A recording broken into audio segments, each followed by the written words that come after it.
السلام علیکم ورحمۃ اللہ وبرکاتہ۔ بہت ہی خوبصورت موسم آج پہلی دفعہ اس طرح محسوس ہو رہا ہے کہ جیسے جرمنی میں گرمیوں کا آغاز ہونے جا رہا ہے۔ دھوپ کے اندر موٹر وے کے اوپر رش بھی دیکھیں اور پھر موٹر وے کے دونوں طرف پہ جو خوبصورت سبزہ ہے اس کے اندر اس کی خوبصورتی اور زیادہ چمک جاتی ہے۔ آج 19 اپریل 2025 ہے اور سیٹرڈے کا دن ہے۔ میں آپ کو موٹر وے نمبر 3، یہ اکثر و بیشتر جمعے والے دن منڈے کو شام کو بہت رش ہوتا ہے، اکثر یہ خبروں میں آئی رہتی ہے کہ ایکسیڈنٹ ہوا، اتنے گھنٹے یہ بند رہی، اور اس کے نظاروں کے ساتھ ایک بہت ہی دلچسپ قسم کا ایک واقعہ آپ کے ساتھ شیئر کرتا ہوں۔ اس واقعہ کو سننے کے بعد آپ کو پاکستان کے جو موجودہ حالات ہیں وہ سمجھ میں آ جائیں۔ 1960 کی بات ہے کہ ترکی میں کسی پاگل خانے کے اندر کسی ورکر کی غلطی کی وجہ سے دروازہ کھلا رہ گیا، تو وہاں سے کوئی 420 کے 30 پاگل جو ہیں وہ دروازے سے باہر نکل گئے اور وہ شہر کے اندر انہوں نے جا کے سڑکوں کے اوپر ادھم مچا دیا۔ لوگ جو تھے پریشان تھے اور جو دیکھتا وہ اپنی جان چھڑا کے بھاگتا، کبھی وہ شیشوں کو توڑ رہے ہیں، کبھی وہ کوئی حرکتیں کر رہے ہیں، اور جو شہر کی انتظامیہ تنگ۔ بہرحال انہوں نے جو انتظامیہ تھی پاگل خانے کی، انہوں نے فون کیا سٹی والوں کو۔ سٹی والوں نے پھر سر تو جوڑ کے بیٹھے اور انہوں نے جب مشورہ کیا تو ایک جو ایکسپرٹ تھا بندہ، اس نے یہ مشورہ دیا کہ بھیا میں اس کا حل نکالتا ہوں، اور تو کوئی حل نہیں ہے کہ کس طرح ان پاگلوں کو ایک ہی دفعہ پکڑا جائے، کیونکہ وہ مختلف سڑکوں پہ چلے گئے تھے۔ انہوں نے ایک چھکڑا بنایا۔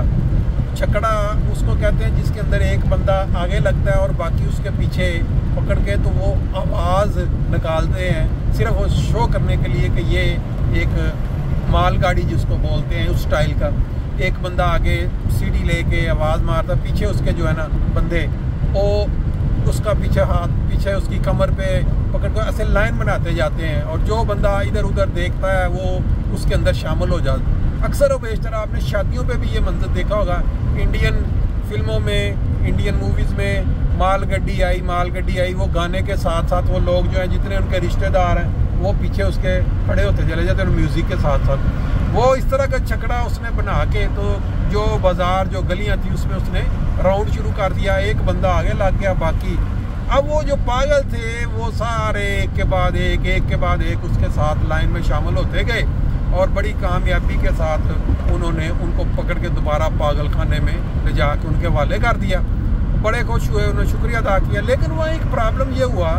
کہ 420 اگر پاگل نکلے تھے تو رات کو جب انہوں نے اس کی کاؤنٹنگ کی تو وہ 600 سے اوپر نکل آئے۔ اب وہ پریشان ہوئے کہ نکلے یہاں سے 400 تھے، 420، اور جب ہم اس وقت جو ہم اس کی کاؤنٹنگ کر رہے ہیں تو یہ 600 سے اوپر ہے۔ بہرحال انہوں نے پھر اندازہ لگایا کہ یہ جو چھکڑا ہوتا ہے اس کو دیکھ کے اور بھی کئی جو پاگل ابھی پاگل خانے نہیں آئے تھے وہ بھی شامل ہو گئے ہیں، چلو اچھا ہو گیا پہلے تو۔ اب بات تو یہ ہے ایک واقعہ کی، لیکن پاکستان میں اگر ہم دیکھیں پچھلے کئی سالوں سے جو مولوی بگڑے ہوئی مخلوق آسمان کے نیچے TLP جس کو ہم بولتے ہیں، وہ ختم نبوت کے نام کا جو چھکڑا بناتے ہیں، اس کے اندر دیکھتے ہی دیکھتے سینکڑوں کی تعداد میں وہ لوگ جو ہیں اس لائن میں اکٹھے ہو جاتے ہیں موب کی شکل میں، اور احمدیہ مساجد کے سامنے کھڑے ہو کے نعرے بازی کرتے ہیں اور کہتے ہیں جی ان کو اریسٹ کریں۔ کیوں کہ یہ اللہ تعالیٰ کی عبادت کر رہے ہیں، جو کام ہم نہیں کر سکتے یہ ان کو کیوں توفیق مل رہی ہے، یہ کیوں کریں؟ مسلمی ملک ہے، ہم نے مجرے کروانے ہیں مسجدوں میں، ہم نے بچوں کے ساتھ زیادتیاں کرنی ہیں، اور یہ احمدی جو ہیں یہ اپنی مسجدوں میں نمازیں پڑھیں اور جمعے پڑھیں، یہ تو ہم نہیں ہونے دیں گے۔ تو وہ اکٹھے ہو کے پھر وہ جو حکومت کی مشینری ہے وہ بھی ان کا ساتھ دیتی ہے، کیونکہ آپ کو پتہ ہے کہ پاکستان میں اس وقت حالات کیا ہیں، اور جو اوپر لیڈر بیٹھے ہوئے ہیں وہ تو آپ سب کے علم میں ہی ہے۔ چند سال پہلے انہوں نے ایک ایسی تحریک جو کہ کروڑوں کی تھی اس کو کس طرح انہوں نے کرش کیا، کیسے اسکیم۔ تو اب یہ جو TLP کہ جو درندے مذہبی انہوں نے چھوڑے ہوئے ہیں وہ جب جا کے وہ چھکڑا بناتے ہیں، اس میں وہ جو عام لوگ ہیں وہ بھی اس طرح شامل ہو جاتے ہیں، اور مساجد کے منارے توڑنے اور کیا کہتے ہیں قربانی کے جانوروں پہ پرچے کٹوانے، قرآن پاک کہیں سے مل جائے جو کہ ایک ایک لفظ سیم قرآن ہے اس کو گندی کتاب کہنا،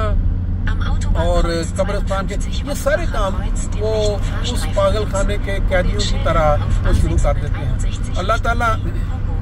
دیکھ رہا ہے، اللہ تعالیٰ لازمی بات ہے کہ ان چیزوں کو دیکھ رہا ہے، اور وہ اس کا ان کو ضرور جو ہے سبق سکھائے گا۔ اب پتہ نہیں کیا مسئلے ہوتے تھے کہ خدا تعالیٰ یہ چاہتا ہے کہ ان مظالم کی وجہ سے ایک کے بعد ایک جو احمدی لوگ ہیں وہ اس ملک کو چھوڑ جائیں۔ کیوں؟ آپ جانتے ہیں کہ حضرت یونس کا واقعہ جب انہوں نے اپنی قوم کو چھوڑ دیا تو اللہ تعالیٰ نے ان کو ایک تھوڑا سبق سکھایا،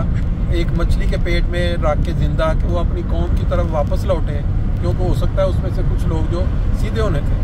اب پاکستان سے اگر احمدیوں کو اللہ نے بچانا ہے تو وہ پھر ان کو باہر نکال کے پھر شاید صف لپیٹی جائے، جس طرح قرآن مجید میں آتا ہے کہ اللہ تعالیٰ جو ہے وہ لوگوں کو، حضرت نوح کا واقعہ آپ کے سامنے ہے کہ وہ لوگ جو ان کے ساتھ بیٹھ گئے کشتی میں بچ گئے، اور باقی پھر وہ ساری کی ساری قوم وہ جو ہے کس طرح ہلاک ہوئی۔ اب یہ اللہ جانتا ہے، ہم یہ کچھ نہیں کہہ سکتے کہ اللہ تعالیٰ کی کیا حکمت ہے اس میں، لیکن وہ یہ جو واقعہ تھا اس سے یہ اندازہ ضرور ہوتا ہے کہ جب